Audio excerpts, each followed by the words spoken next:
John, the IBM Workplace Messaging Administrator, has navigated to manage user mail accounts inside the WebSphere Administrative Console. Which one of the following items will he see on this screen? Option A. The number of messages in each mail account. Option B. Directory host configuration only. Option C. The policy assigned to accounts. Option D. Directory host configuration and user account names.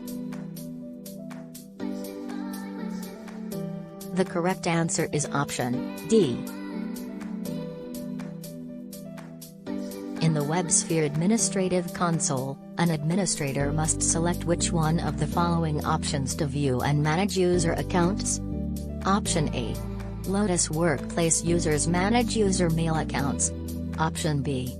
Lotus Workplace Directory Management mail users. Option C. Lotus Workplace users mail services manage accounts. Option D.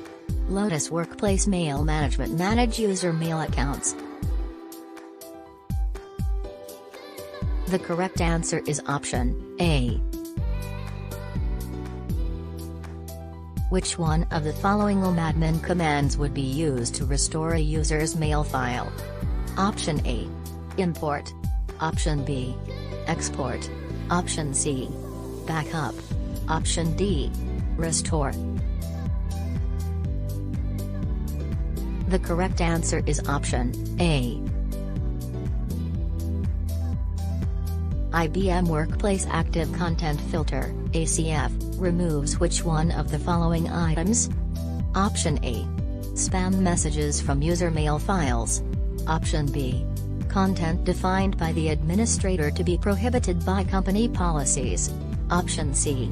URL-based commands that perform potentially dangerous actions in the system, such as deleting folders in a mail file. Option D.